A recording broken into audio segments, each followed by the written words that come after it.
Welcome, everyone. Today, we're diving deep into a fascinating aspect of human behavior that many of us encounter in our daily lives, whether we recognize it in ourselves or in those around us. The title of this exploration is The Psychology of People Who Always Apologize First. Have you ever noticed someone who seems to say, sorry, at the drop of a hat? Maybe it's a friend who apologizes for bumping into you accidentally, or a colleague who starts every email with an apology for the delay, even if there wasn't one. Or perhaps it's you, constantly feeling the need to smooth things over before anyone else can react. This habit of always being the first to apologize isn't just a quirky personality trait. It's a window into deeper psychological patterns, shaped by our upbringing, emotions, and social dynamics. In this discussion, we'll unpack what drives this behavior, why some people are wired this way, and what it means for their mental health and relationships. We'll explore the roots in personality psychology, the role of anxiety and empathy, and even how culture plays a part. By the end, you'll have a clearer understanding of whether this is a strength, a vulnerability, or something in between, and how to navigate it if it's something you want to change. So, let's get started by first understanding what we mean by always apologizing first. To begin with, apologizing first refers to a pattern where an individual preemptively offers an apology in situations where conflict, misunderstanding, or even minor inconveniences arise, often before the other party has expressed any discontent. It's not just about saying sorry after a mistake, it's about leading with contrition as a default response. For example, imagine you're in a crowded elevator and someone steps on your toe. Instead of waiting for them to acknowledge it, you blurt out, "Oh, sorry, I was in the way." Or in a meeting, if there's a brief silence after your idea is presented, you might say, "Sorry if that didn't make sense." This behavior can seem polite on the surface, but when it's habitual and unprompted, it reveals more about the apologizer's inner world than the situation at hand. Psychologists often link this to concepts like conflict avoidance and people-pleasing tendencies. It's a strategy to defuse potential tension before it escalates, rooted in a desire for harmony. But why do some people do this more than others? To answer that, we need to look at the foundational elements of personality and early life experiences. One key framework here is the Big Five personality traits, a model developed by psychologists like Paul Costa and Robert McCrae in the 1980s. Among these traits, openness, conscientiousness, extroversion, agreeableness, and neuroticism stand out as particularly relevant. People high in agreeableness are typically cooperative, compassionate, and eager to maintain positive relationships. They value social harmony above all else, which can manifest as always being the first to apologize. It's their way of showing empathy and ensuring that no one feels slighted. On the flip side, high neuroticism involves a tendency toward negative emotions like anxiety, guilt, and self-doubt. Individuals with elevated neuroticism might apologize first because they anticipate criticism or rejection, using sorry as a shield against perceived threats. Combine these traits, and you get someone who not only wants to please others but also fears the emotional fallout of not doing so. But personality traits don't emerge in a vacuum. Our early childhood experiences play a massive role in shaping this behavior. Think about attachment theory, pioneered by John Bowlby and Mary Ainsworth. If a child grows up in an environment where caregivers are unpredictable or overly critical, they might develop an anxious attachment style. In such cases, the child learns that to secure love and approval, they must be vigilant about potential mistakes and quick to make amends. This carries into adulthood. Always apologizing first becomes a learned survival mechanism, a way to keep relationships stable and avoid abandonment. Consider a scenario from everyday life to illustrate this. Sarah, a 35-year-old marketing executive, grew up in a household where her parents argued frequently. As the oldest child, she often felt responsible for keeping the peace, apologizing on behalf of her siblings or even for things beyond her control, like a spilled glass of milk during dinner. Now, in her professional life, Sarah apologizes first in every interaction. Sorry for the email that's a day late, sorry for asking a question in a meeting, sorry for existing in a shared space. Psychologically, this stems from that early conditioning, apology as a tool for emotional safety. Moving deeper, let's examine the role of anxiety disorders in this pattern.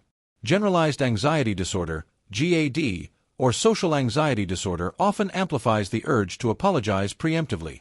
People with anxiety tend to overthink social cues, interpreting neutral situations as negative. A pause in conversation? They might think they've offended someone.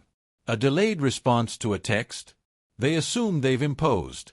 Apologizing first alleviates the immediate anxiety by taking control of the narrative. It's like saying, I acknowledge the potential issue before you do, so please don't be mad. Research supports this connection. A study published in the Journal of Personality and Social Psychology found that individuals with high levels of social anxiety use apologies as a safety behavior, a term from cognitive behavioral therapy, CBT, that describes actions taken to prevent feared outcomes. These safety behaviors provide short-term relief but reinforce the anxiety in the long run, creating a cycle where the person feels compelled to apologize more and more. Empathy also factors in heavily. Highly empathetic people, often described as empaths, feel others' emotions intensely. They might apologize first because they sense or project discomfort in others and want to ease it immediately. This ties into mirror neurons, the brain cells that fire both when we perform an action and when we observe it in others, helping us understand and replicate emotions. For empaths, this system is on overdrive, making them hyper-aware of potential relational rifts. However, not all over-apologizing is driven by anxiety or empathy alone. Cultural influences are crucial. In collectivist cultures, such as those in Japan or South Korea, where group harmony is prioritized over individual expression, apologizing is a social lubricant.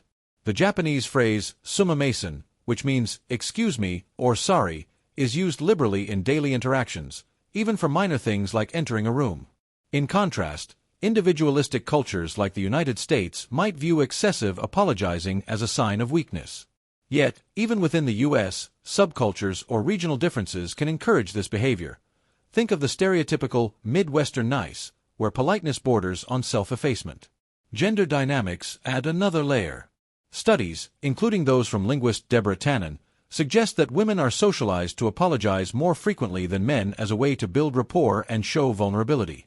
This isn't innate but learned through societal expectations that women should be nurturing and non-confrontational. Men who always apologize first might face different stigmas, often being perceived as less assertive, which can affect their career trajectories. Now, let's shift to the middle of our exploration, the impacts of this behavior on personal and professional life. While apologizing first can foster positive relationships by demonstrating humility and accountability, when it's excessive, it can backfire. In relationships, it might create an imbalance where the apologizer is always taking the blame, leading to resentment or enabling toxic dynamics. Partners might start expecting the apology, using it as a way to avoid their own responsibility. Over time, this erodes self-esteem, as the constant sorry reinforces a narrative of inadequacy. Professionally, always apologizing first can undermine authority.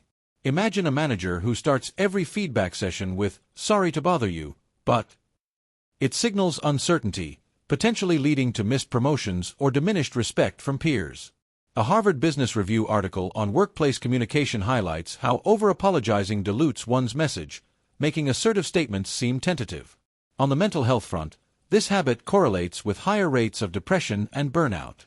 The perpetual self-blame drains emotional energy, leading to what's known as apology fatigue.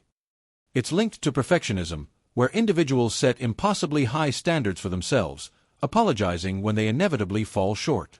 This perfectionism apology loop can exacerbate conditions like obsessive-compulsive disorder, OCD, where rumination over social faux pas becomes obsessive.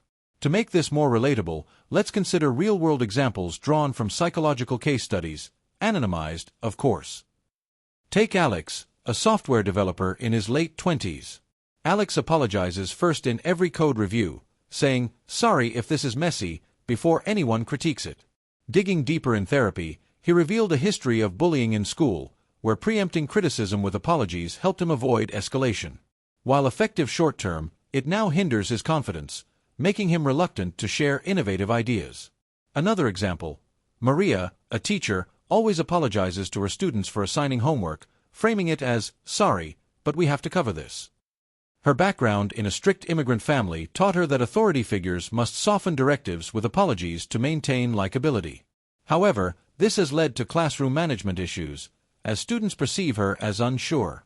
These stories highlight how over-apologizing isn't just a verbal tic, it's a manifestation of deeper cognitive biases. One such bias is the negativity bias, where we overweight negative information. People who apologize first often assume the worst, magnifying minor errors into catastrophes. Confirmation bias plays in too. They seek evidence that they've wronged someone, ignoring neutral or positive cues. Furthermore, evolutionary psychology offers insights. In our ancestral environments, maintaining group cohesion was vital for survival. Apologizing first could signal submission, reducing the risk of conflict in hierarchical tribes. Today, in modern societies, this instinct persists, especially in those with lower perceived social status. As we delve even further, let's discuss the neuroscience behind it. Brain imaging studies using fMRI show that apologizing activates the anterior cingulate cortex, ACC, involved in error detection and emotional regulation. For chronic apologizers, the ACC might be hyperactive, constantly scanning for errors in social interactions. The amygdala, our fear center, also lights up, triggering a fight-or-flight response that's quelled by the apology. Hormonally, cortisol, the stress hormone, spikes in anticipation of conflict, and apologizing reduces it quickly. However, chronic elevation from repeated anticipation can lead to health issues like weakened immunity or insomnia. Now, transitioning toward solutions, it's important to recognize that not all apologizing is problematic. Genuine apologies strengthen bonds, as per research by psychologists like Aaron Lazare in his book on apology. The key is balance. Apologize when truly warranted, but not as a reflex. If you're someone who always apologizes first and wants to change, cognitive behavioral techniques can help. Start with awareness. Keep a journal of apologies and evaluate if they were necessary. Challenge the thoughts behind them. Ask, what's the evidence that I've actually offended someone? Replace sorry with alternatives like thank you for waiting or excuse me. Mindfulness practices, such as meditation, can reduce reactivity, helping you pause before apologizing. Therapy, especially CBT or acceptance and commitment therapy, ACT, addresses underlying anxiety. Role-playing scenarios builds confidence in non-apologetic responses. For those around chronic apologizers, respond with reassurance, no need to apologize, it's fine. This breaks the cycle without dismissing their feelings. In conclusion, the psychology of people who always apologize first is a rich tapestry woven from personality, upbringing, culture, and biology. It's a behavior that speaks volumes about our innate drive for connection and fear of disconnection. While it can be endearing and promote empathy, when unchecked, it chips away at self-worth and authenticity. Understanding this doesn't mean labeling it as a flaw, it's an opportunity for growth. If you recognize this in yourself, remember, true strength lies in owning your space without constant contrition. And for everyone, let's foster environments where apologies are meaningful, not mandatory. Thank you for joining me on this deep dive. Reflect on your own habits, and perhaps share your thoughts in the comments. Until next time, take care.